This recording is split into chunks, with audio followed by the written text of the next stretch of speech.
Ngopi bareng redaksi Kamis 13 Januari 2022. Kami kehadiran tamu yang akhir-akhir ini sangat-sangat super sibuk terkait dengan musibah banjir dan tanah longsor Kamis dan Jumat lalu. Bapak Direktur Utama Perusahaan Daerah Air Minum Jayapura, Bapak Dr. Haji Entis Sutisna SEMN. Bagaimana Pak? Lelah Pak? Wah, tapi karena ini amanah, kebetulan ini karena menyangkut hari banyak, tetap semangat. Baik Pak, sebelum kita buka masker dulu, karena kita sudah ini semua aman. Pak, seberapa parah sih Pak tingkat kerusakan jaringan PDAM banjir kemarin dan di mana saja dulu? Ya, jadi kalau Pak Jonathan dan warga Kota Jayapura, kalau kita berbicara tentang sistem penyediaan air minum di Kota Jayapura, sudah tentu kita melihat dulu sebuah sejarah ya, bahwa pelayanan air bersih ini memang tidak lepas dari sejarah pada saat zaman Belanda, kemudian berlanjut oleh Dinas Pekerjaan Umum dan kemudian baru dikelola oleh PDAM. Ini memang membuat bahwa sistem penyediaan air minum yang ada di Kota dan Kabupaten Jayapura, ya, karena kebetulan PDAM ini kan menyangkut wilayah kota dan kabupaten, itu memang pelayanan dari mulai pipa transmisi, distribusi reservoir itu merupakan gabungan ya disediakan pada zaman Belanda dan saat ini. Ya. Sehingga memang ada banyak masalah di lapangan, ya, terutama dari sisi sumber airnya juga itu masih lama ya. Karena terakhir dibangun itu 25 tahun terakhir yang Kojabu yang saat ini kena musibah itu. Kemudian juga beberapa sumber air dan jaringan itu masih berusia di atas 25 tahun. Dan ini memang merupakan sebuah kendala yang menyulitkan di dalam operasional. Namun karena kebetulan kami menggeluti bidang air minum ini, bidang air bersih ini juga rata-rata teman-teman saya itu 30 tahun, sehingga secara sistem sudah mengenal. Tetapi mungkin ke depan ya memang harus ada upaya yang lebih strategis. Pertama, untuk bagaimana mencari sumber-sumber air baru. Yang kedua, bagaimana mengoptimalkan terhadap sumber air yang ada ya. Karena upaya yang seperti itu yang akan memungkinkan terjadinya kontinuitas pelayanan ke masyarakat di Kota Jayapura ini ya. Kita lihatlah ya yang terjadi saat ini ketika terjadi bencana banjir yang bukan hanya terjadi di masyarakat di kota saja, tetapi ternyata di sumber air pun terjadi bencana longsor juga dan banjir ya di area sumber air Kamulker. Dampaknya apa? Itu pipa transmisi utama kita, pipa 500 mm ya, itu yang melayani 30% masyarakat Kota Jayapura ini, itu terkena dampak yang luar biasa, di mana untuk baru pertama kali mungkin dalam sejarah pengelolaan PDAM, pipa kita sampai harus kita ganti sepanjang 35 meter. Sementara ada juga daerah-daerah yang di dekat Kamulker itu terkena longsoran, nah itu sepanjang 300 meter juga. Sehingga pipa sekarang ini kemarin itu dalam proses mungkin tergantung di sisi sungai, sekarang malah sudah turun. Nah turun, dan ini memang memberikan dampak yang luar biasa. Kami kemarin ya ketika bencananya kan hari Kamis, hari Jumat tanggal 7 kami belum bisa masuk ke area lokasi kerusakan karena memang air cukup deras ya, kondisi. Nah kami baru bisa masuk itu di perbaikan total itu di hari Sabtu. Jadi hari Sabtu dan 5 hari kami berada di hutan Kamulker untuk melakukan perbaikan. Jadi memang tantangan cukup besar ya pengelolaan sistem penyediaan air minum yang dimiliki oleh PDAM, baik itu dari mulai sumber air, pipa transmisi, distribusi ke reservoir sampai ke pelanggan. Itu semuanya saling interkoneksi ya, tetapi memang sistem pelayanan PDAM ini tidak seperti kayak di Jawa maupun di Makassar ya. Karena kalau mereka kan mengelola sumber air yang besar, kemudian baru dalam satu outlet didistribusikan ke masyarakat. Ya. Sementara kalau di Jayapura ini sistemnya unik ya, karena menggunakan sistem zone ya, di mana masing-masing sumber air ini tidak interkoneksi. Seperti kayak macam di Kojabu, ini hanya melayani wilayah-wilayah masyarakat tertentu, Kamolker untuk di sekitar Waena dan Adipura. Sementara di Angkasa itu ya menggunakan Kali Anapre ya. Begitupun di kota itu memanfaatkan di Kali Kem, kemudian di Ajen juga ya, seperti itu. Nah sementara di Entrop Hamadi memanfaatkan intik Entrop. Nah sementara sistemnya itu tidak interkoneksi. Nah ini sehingga memang ini dibutuhkan upaya strategis untuk mengamankan daerah-daerah sumber air yang sudah ada dikelola. Saya memiliki analisis bahwa dulu mungkin Belanda membangun zona-zona ataupun wilayah-wilayah seperti itu ya dengan asumsi bahwa perkembangan penduduk itu mungkin merata di masing-masing wilayah tersebut, sehingga tidak ada interkoneksi antar sumber itu. Dan itu memang kalau menurut saya upaya yang efisien, karena sampai saat ini kan menggunakan sistem gravitasi di semua zona itu, sehingga tidak menggunakan biaya operasional yang tinggi. Tapi ke depan tidak boleh kita juga memanfaatkan seperti itu. Harus ada upaya-upaya strategis untuk bagaimana perkembangan penduduk yang ada di kota Jayapura yang sudah lebih daripada 400.000 ini juga bisa dibarengi dengan upaya-upaya strategis penambahan kapasitas produksi seperti itu. Penambahan itu seperti apa? Nah, pertama yang desain yang sudah ada sebenarnya, pertama selain kita melakukan pembenahan terhadap 12 intik yang dikelola oleh PDAM ya, dari mulai Kojabu ya, Kamolker ya, kemudian intik Entrop, ya, Borgonji ya, kemudian Angkasa di Anapre, Ajen, Kalikem, intik Bayangkara, intik Pelabuhan. Ya dari 12 intik itu memang harus dilakukan upaya perbaikan ya, dari mulai kita melakukan rehabilitasi ya, penampang intik ya, kemudian mungkin kita juga bikin sebuah tempat ataupun reservoir cadangan ya. Itu upaya-upaya yang harus dilakukan untuk memanfaatkan kapasitas yang 895 liter per detik. Itu yang harus dilakukan. Kedua, kalau ini tidak dilakukan dengan penambahan kapasitas, ini jelas tidak akan mampu juga. Buktinya sekarang ketika Kojabu terjadi kendala, 30% masyarakat tidak terlayani oleh PDAM. 5 hari ya kami tidak bisa produksi, tidak bisa melayani. Ini juga sebagai dampak daripada ketergantungan terhadap Kojabu. Maka ke depan memang harus ada upaya strategis untuk bagaimana menambah kapasitas. Nah, kami sebenarnya sudah mengusulkan kepada pemerintah pusat sejak tahun 2015 ya, bagaimana memanfaatkan Danau Sentani. Memang high cost, Danau Sentani ini harus mengolah air baku menjadi sebuah air yang siap dinikmati. Tapi walaupun ini mahal harga pokoknya nanti, tapi ini kan untuk kebutuhan masyarakat dan ini untuk menghindari sampai terjadi kayak seperti begini ya. Maka sebenarnya pemerintah pusat sudah membangun sejak 2018 ya, itu memanfaatkan Danau Sentani. Itu sebenarnya kalau berdasarkan studi yang dibuat oleh Direktorat Sumber Daya Air melalui Balai Wilayah Sungai, itu ada potensi, bayangkan 1.100 liter per detik. Itu sebenarnya masyarakat Jayapura tidak akan kekurangan air.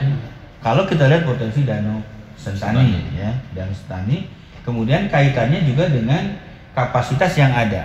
Saat ini yang ada itu 895 liter per detik, itu mampu ya melayani masyarakat di kota dan kabupaten ya. Ada sekitar 36.000 ya kita layani.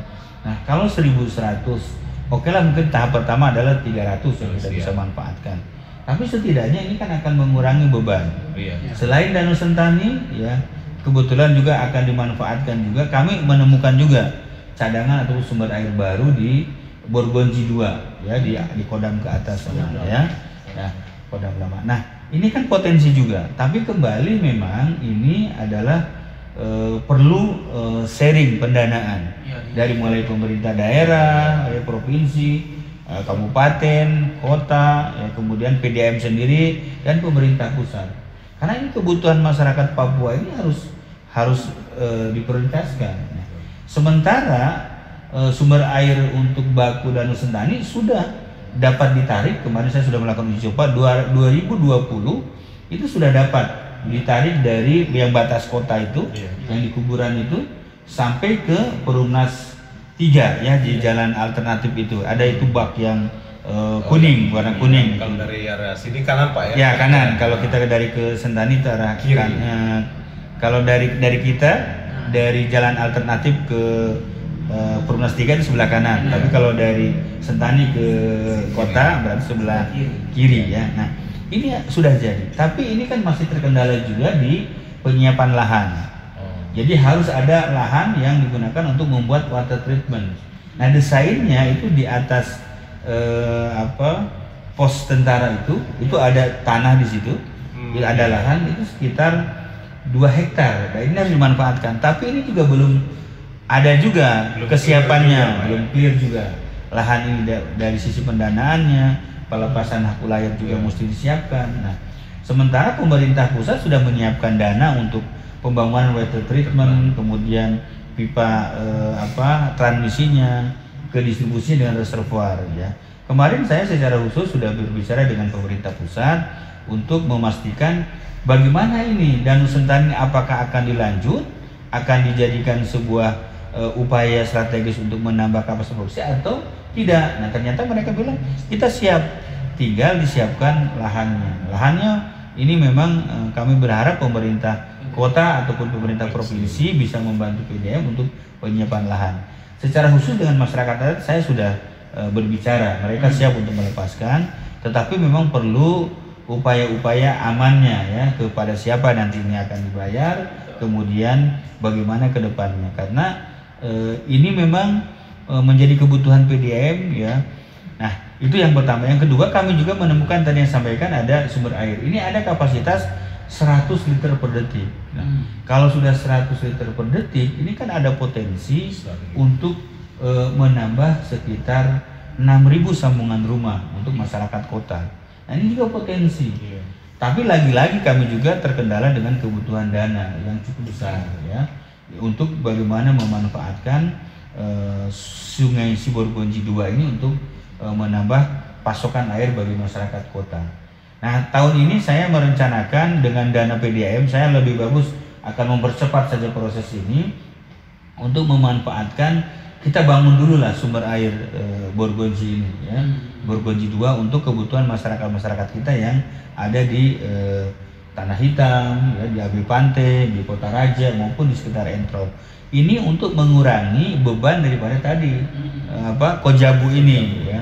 Semakin mengurangi beban Kojabu kepada masyarakat ya, distribusi ini, maka akan semakin banyak masyarakat yang memperoleh manfaatkan layanan dari PDAM yang existing ini ya. Maka saya sih berharap kepada seluruh pemangku kepentingan untuk sama-sama membantu PDAM untuk memastikan 2 rencana strategis ini, Danau Sentani dan Siborgonji 2 ini bisa terrealisasi ya tahun 2022 sampai 2023 lah ya, ada proyeknya. Nah, ini mudah-mudahan ini bisa terlaksana, karena kalau PDAM mengandalkan sistem yang ada, ini akan kesulitan. Kita akan sibuk dengan merawat sebuah spam yang usianya sudah tua ya. Yang paling bahaya ini kan ini. Saya sudah melakukan deteksi ini ya, melakukan tracking jalur pipa di Kojabu ini. Ini kan membentang dari Kojabu sampai ke Pasir Dua. Nah, ternyata setelah saya amati langsung itu di sekitar Kamwelker ya, jalur pipa Kojabu itu terbesar ya, 500 mm ataupun kalau ukuran inci itu 20. Dari mulai jembatan Kamwelker itu yang kita kalau mau ke arah ke sebelah kan ya, arah jalan tembus ke Buper itu kan ada pipa kita melintang dari situ, dari mulai ke Rektorat Uncen sampai ke Skyland Kampung Buton itu ke situ. Itu pipa itu kan ditanam 25 tahun lalu ya. Sekarang apa yang terjadi? Sekarang ini pemukiman masyarakat sudah ada di pipa, malah ada yang jaraknya cuma 2 meter dari pipa kita. Bayangkan kalau seandainya terjadi pergeseran tanah kemudian pipa itu meledak, saya yakin hancur juga itu rumah yang ada di sekitar itu. Nah itu, selain itu juga di sekitar pos tentara itu yang di atas itu, pos tentara di atas jembatan itu kan jalur pipa kita. Di situ sudah ada banyak masyarakat melakukan peladangan. Apa akibatnya? Posisi pipa ini sudah tidak lagi melintang di tanah, tetapi dia sudah tergantung di atas permukaan tanah. Ini juga riskan juga. Resiko patah ya, kena getaran. Ini memang PDM tidak bisa sendiri ya dalam merawat sistem penyaluran air minum ini. Pertama, kami juga membutuhkan perlindungan terhadap kawasan hutan ini. Ya, kawasan-kawasan yang memang menjadi pipa kita ya melintas. Jadi ini harus dikondisikan jangan ada aktivitas yang bisa mengganggu jalur pipa maupun di intik. Nah, ini memang kami membutuhkan dukungan dari para pemangku kepentingan, dari legislatif, ya, dari eksekutif, dari pemerintah sendiri, kemudian dari masyarakat adat juga, ya teman-teman mungkin dari LSM juga, ya bisa menyuarakan. Kemudian juga terpenting adalah ada perangkat hukum yang bisa menjaga jangan sampai PDM berjuang sendiri sementara sanksi-sanksi terhadap masyarakat ini tidak ada juga ya. Ini akses terbuka ya, semua sumber air sekarang ini terbuka. Dari mulai Kamwalker, Kojabu, Intik Entro, Anapre sekaligus Bayangkara ya, Kalikem ya, Ajen juga. Semua 12 titik ini sudah terbuka ya, masyarakat bisa ke sana. Malah efeknya apa? Banyak sekarang ini titik-titik kebocoran yang dilakukan oleh oknum masyarakat merusak pipa distribusi kita sebelum masuk ke kota ya. Kita bisa memperlihatkan di jalur Kojabu ini air belum masuk ke masyarakat di kota sudah di tapping duluan, dirusak ya. Ada kita punya gate valve juga dilubangi untuk. Nah, sementara prinsip saya tidak akan memberikan izin pemanfaatan jalur pipa Kojabu itu sebelum masuk ke distribusi. Ini harus dijaga, jangan ada masyarakat yang membolongi. Kalau sudah ada aktivitas seperti itu, ya pertama tekanan juga akan hilang, tidak akan sampai ke pasir 2 itu. Dulu memang mungkin ada beberapa masyarakat yang langsung mengambil dari pipa Kojabu ya, Kojabu.